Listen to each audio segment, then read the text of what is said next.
의인의 복스러운 소망이라는 제목으로 오늘 디도서 2장에 있는 말씀을 가지고 함께 은혜를 나눕니다. 사람들은 저마다 한두 가지씩의 소망을 다 가지고 그렇게 살아갑니다. 소망이 있는 사람은 살아있는 사람이고 또 살아있는 사람은 소망을 가지고 있다라는 그런 이야기를 여러분 들은 적이 있을 겁니다.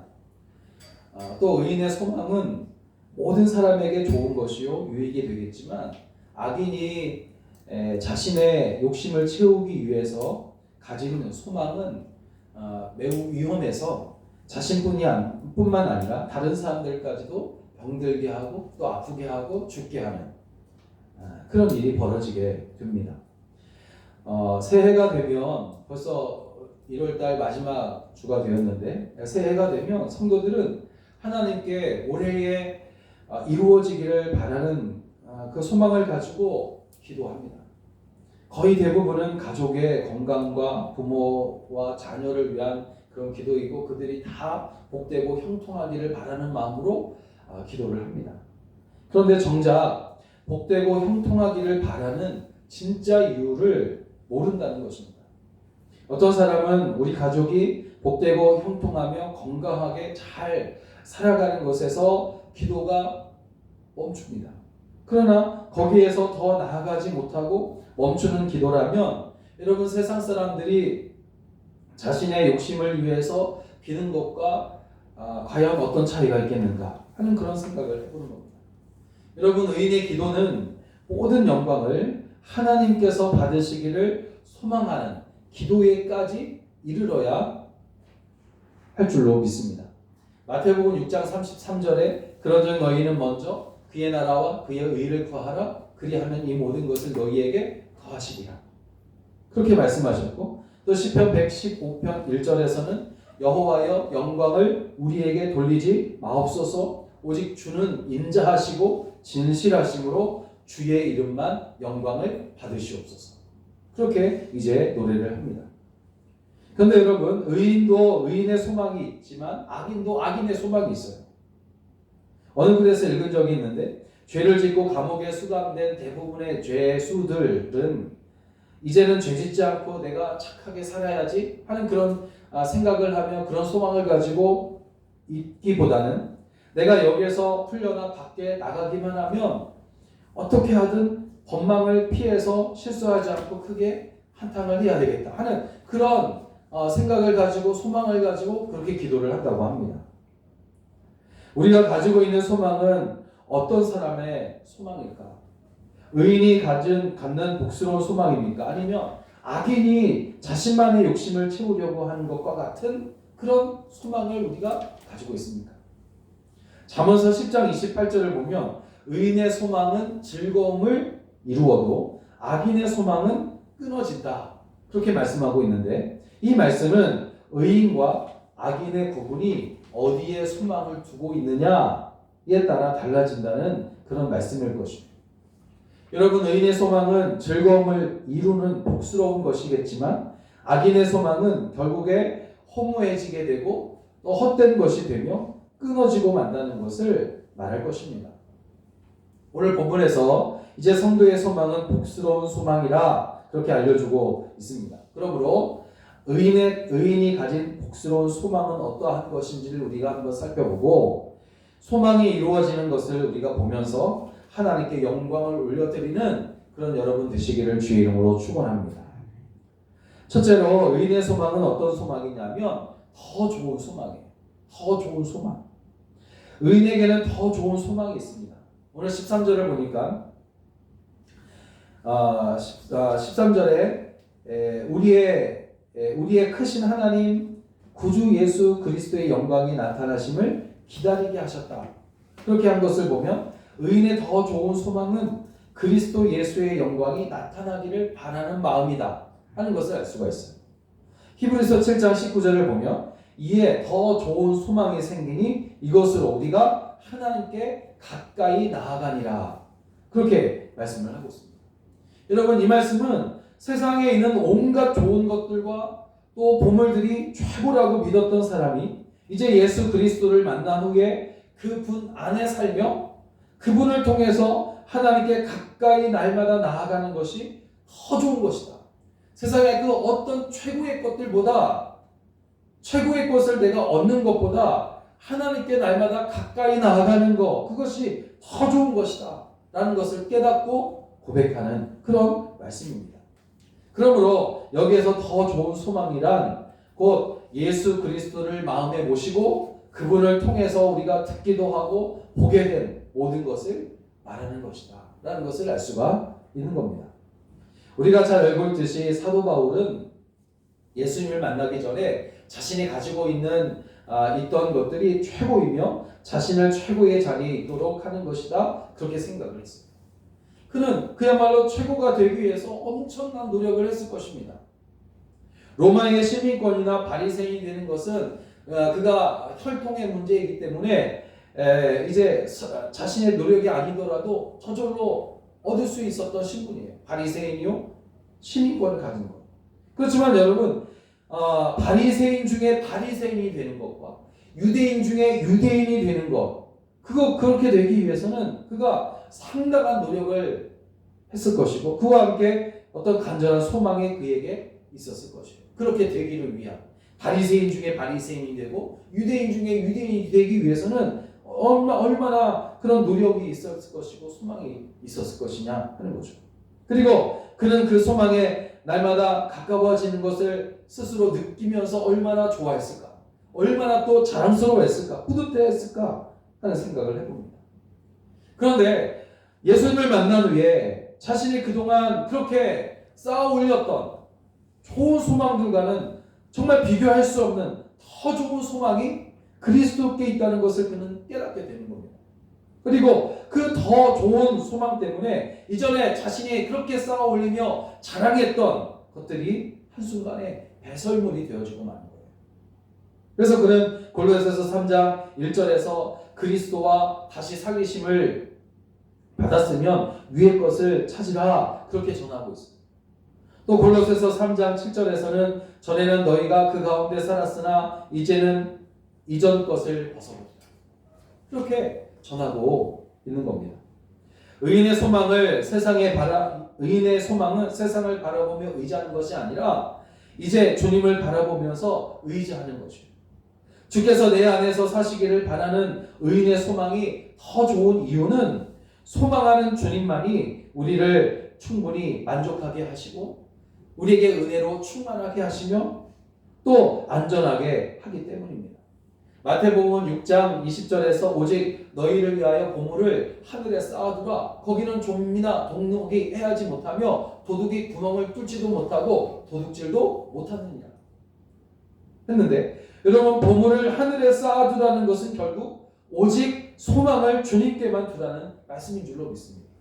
주님께 소망을 두면 그곳에는 좀이나 동록이 해하지 못하는 거예요. 주님께 소망을 두며 살아가게 되면 거기에는 도둑이 구멍을 뚫지도 못하고 도둑질도 못하는 곳이 바로 그곳이에요. 실제로 오래전에 어느 동네에서 지독한 구두쇠라고 불리던 90세가 된 한 노인이 추운 겨울에 동사한 사건이 있었어요. 그런데 그가 죽은 후에 침대 밑에서 2억 원의 현찰이 발견되었다고 해요. 그 노인은 재산을 모으는 데에만 소망을 두고 물질의 노예가 되어서 추운 겨울에 보일러도 없이 백열등 하나만 켜고 살다가 그렇게 동사를 한 겁니다. 그 노인은 더 좋은 소망을 알지 못해서 물질이 모이는 것을 보며 그것에 소망을 두고 살다가 그렇게 비참한 삶을 마치게 됐다고 그렇게 이야기를 해요. 그러나 여러분, 우리가 잘 알고 있는 삭개오는 어떻습니까? 그도 역시 재물을 모으는 것이 자신의 유일한 기쁨이었고 자신을 좀 이렇게 기쁨이 되어지고 소망이었지만 예수님께서 만나주셨을 때에 그 만남은 더 좋은 소망으로 나아가는 기회가 되었습니다. 예수님 때문에 그는 하나님과 연결되어진 것이고 주님 안에서 그가 살아가게 된 것이에요. 더 좋은 소망을 그가 가지게 되어짐으로 인해서 그동안 자기를 즐겁게 했고 자기를 위로했던 재물이 아무것도 아니게 되고 마는 것이에요. 여러분, 우리에게는 더 좋은 소망이 있습니다. 세상이 주는 것보다 더 좋은 것이에요. 헛되이 되고 허무하게 되는 것이 아니라 모든 것을 실수 없이 행하시는 주님께 가까이 나아가는 소망이고 안전하며 또 큰 기쁨이 있는 소망입니다. 여러분, 하늘에 보물을 쌓아두는 소망이 바로 우리에게 있어요. 이 한 해에도 더 좋은 소망인 우리 주님만을 바라보는 그 마음으로 여러분 살아가게 되시기를 주의 이름으로 축원합니다. 두 번째로 의인의 복스러운 소망은 어떤 소망이냐면 산 소망이에요. 살게 하는 소망. 14절을 보니까 그가 우리를 대신하여 자신을 주심은 우리를 자기 백성이 되게 하려 하십니다. 그렇게 말씀하고 있어요. 우리를 대신하여 자신을 주셨다고 했어요. 왜 그렇게 주셨냐면 우리를 자기 백성이 되게 하려 하시기 위해서. 여러분, 성경은 우리 주 예수 그리스도께서 죽음에서 부활하시고 부활의 첫 열매가 되심으로 우리에게 산 소망, 즉 우리 구주 예수 그리스도 안에서 죽음을 이기고 영원히 살게 된 그 소망을 우리에게 주셨다고 증거하고 있습니다. 이 산 소망에 대해서 베드로전서 1장 3절 4절에서 알려줍니다.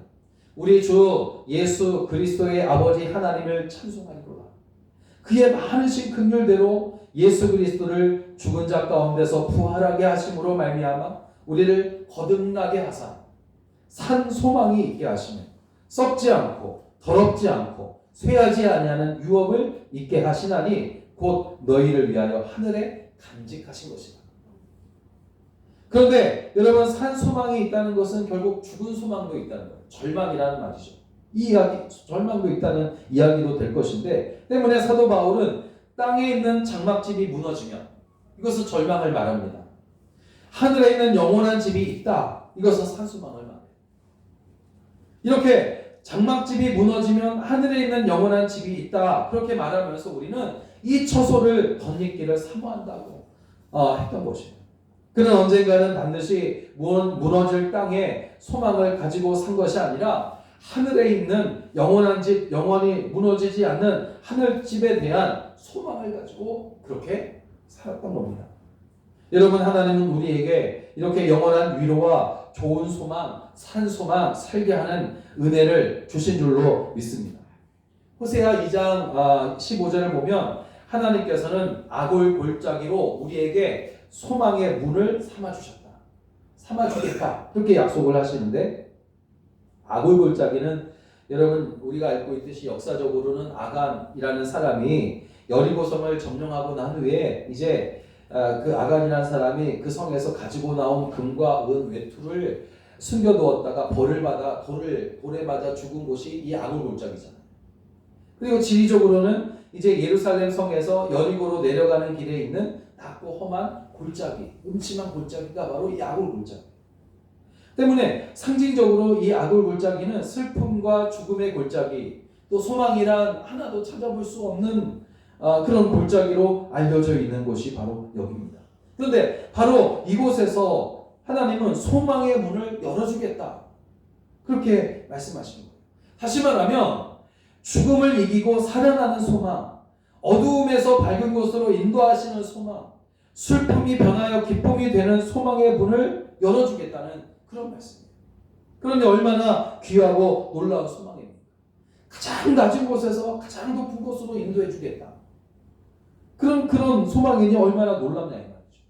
여러분, 전에도 그랬지만 지금 세상은 더욱 실패의 함정, 질병의 고통, 슬픔의 파도, 음모와 술수와 어두움과 흑암의 공포들이 있는 아골골짜기, 마치 아골골짜기와 같은 같은 곳이 바로 지금 세상의 모습이랍니다. 그래서 사람들은 산 소망을 찾을 길이 없다고 말해요. 나아질 기미가 없다고 그렇게 말하는 이들도 있어요. 그러나 여러분, 하나님은 우리에게 산 소망을 선물로 주실 때에 놀랍게도 에덴 동산과 같은 곳에 주시지 않으시고 오히려 아골 골짜기와 같은 세상에 주신다고 말씀하시고 있어요. 선지자 에레미야는 쑥과 담즙으로 배불렀고 소망이 끊어져 있었지만 너무나 고통스럽다는 거죠. 중심에 산 소망이신 하나님을 그가 회상하는 거예요. 그때 쑥과 담즙으로 배불렀다. 너무나 괴롭고 힘들고 소망이 완전히 끊어져 있는 것처럼 그렇게 괴로운 상태에 있을 때에 중심의 에레미야는 산소망이신 하나님을 회상하는 거예요. 그랬더니 오히려 여호와의 자비와 긍휼이 무궁하시다 하는 것을 그가 발견하게 됩니다. 그리고 그 삶이 아침마다 새로워진다. 그렇게 그는 고백을 하고 있어요. 시편 73편을 보니까 시편 기자는 악인의 형통함을 보고 그 삶이 미끄러질 뻔했고 실족할 뻔했지만 그가 성소에 들어가면서 산소망을 얻었다. 그렇게 노래를 하고 있어요. 그래서 시편 기자는 여호와의 이러한 인자하심을 맛보아 알라 그렇게 말하는 것이고 시편 39편 7절에서는 주여 내가 무엇을 바라리요 나의 소망은 주께 있나이다 노래하고 있습니다.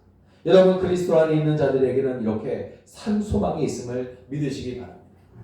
우리가 지금 죽게 하고 소망을 빼앗는 아골 골짜기 같은 세상에 살고 있을지라도 산소망을 주셔서 강한 생명력으로 살게 하시는 주님, 그곳에서 소망의 문을 열어 우리로 하여금 정말 하나님께서 마련해 놓으신 그 처소로 가게 하시는 우리 주님, 죽었던 우리를 영원히 살리신 산소망이신 예수 그리스도의 손에 붙들려 살기를 바라는 복스러운 소망으로 여러분 복된 한 해가 또다시 되시기를 주의 이름으로 간절히 축원합니다.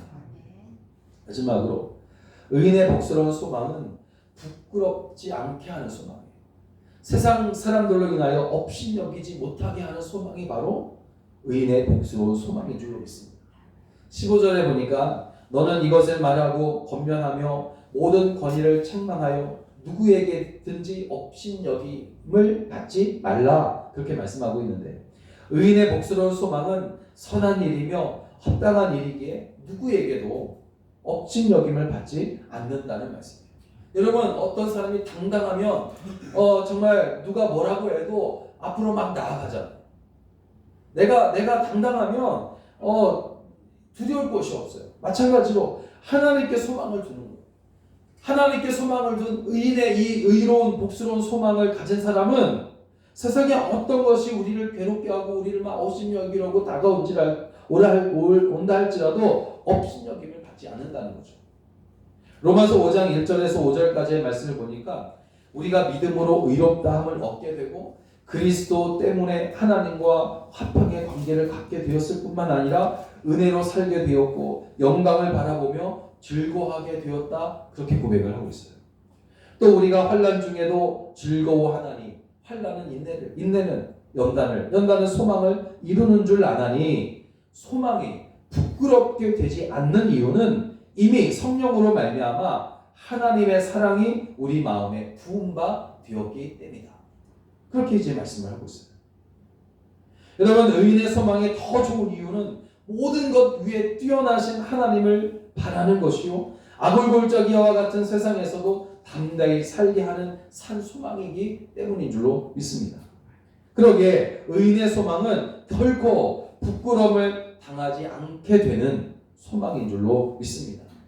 하나님을 바라보는 소망이 있는 사람을 세상이 결코 업신여길 수가 없어요. 하나님을 바라보며 하나님의 귀하신 뜻을 쫓아 날마다 성실하게 따라가는 사람을 세상이 업신여길 수 없어요.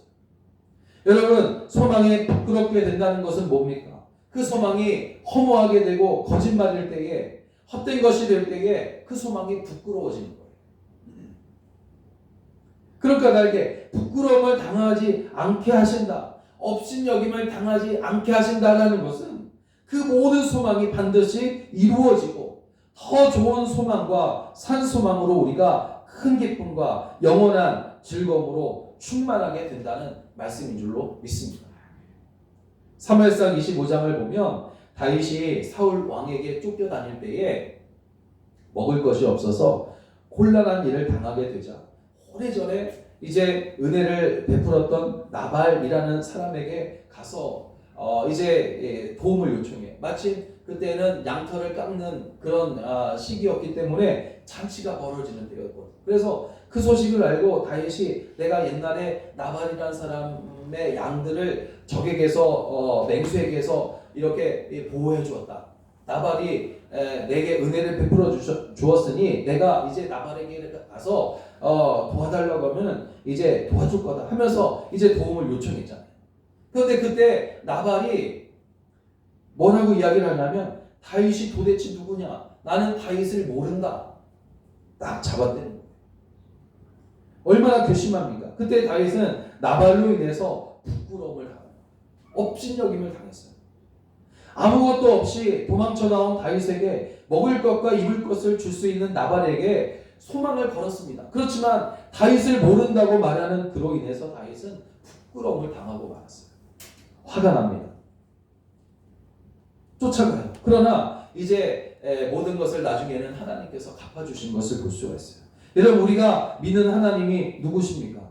우리 하나님은 하나님을 믿는 모든 자녀들을 부끄럽지 않게 하시는 분이심을 믿으시기 바랍니다.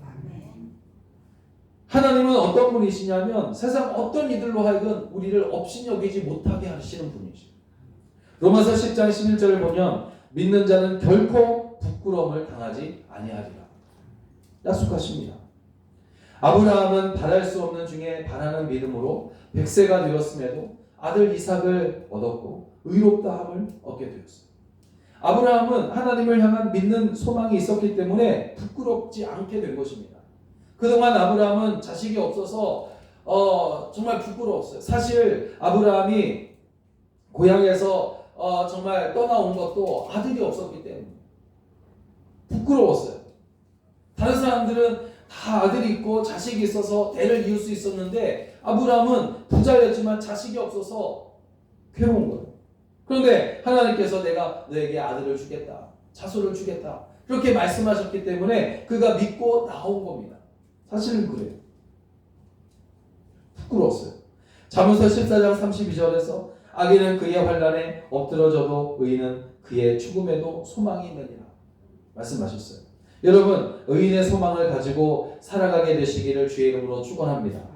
더 좋은 소망이 의인의 소망이고 산 소망이 의인이 선물로 받은 소망이기에 의인의 소망을 가진 사람은 결단코 부끄러움을 당하지 않으며 업신여김을 당하지 않습니다. 미국의 여류 작가 샤롯 브론테라는 사람을 한번 찾아봤어요. 이 사람은 아버지를 일찍 여의고 그 무덤의 흙이 마르기도 전에 하나밖에 없는 동생을 잃었어요. 그때 그녀의 친구가 그녀에게 위로의 편지를 보냅니다. 그리고 답장을 쓰는데 그 내용이 이런 내용입니다. 나는 슬픈 과거를 생각하지 않습니다. 나는 암담한 미래를 내다보지도 않습니다. 오직 머리를 들어 소망의 하나님을 바라볼 뿐입니다. 그렇게 이제 회신을 했다고 해요. 사랑하는 여러분, 소망을 찾기 어려운 아굴골짜기 같은 세상에서 지금 우리는 살고 있어요.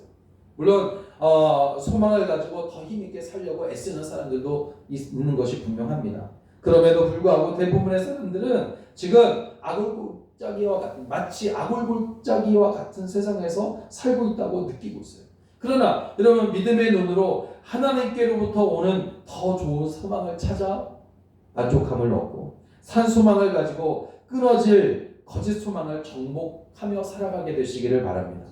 그리고 부끄러움을 당하지도 않고 업신여김을 당하지도 않는 의인의 이런 복스러운 소망을 가지고 즉 하나님의 마음을 하나님을 바라보는 그 마음을 가지고 이 한 해를 여러분 살아가게 되시기를 주의 이름으로 간절히 축원합니다. 축원합니다. 기도하겠습니다.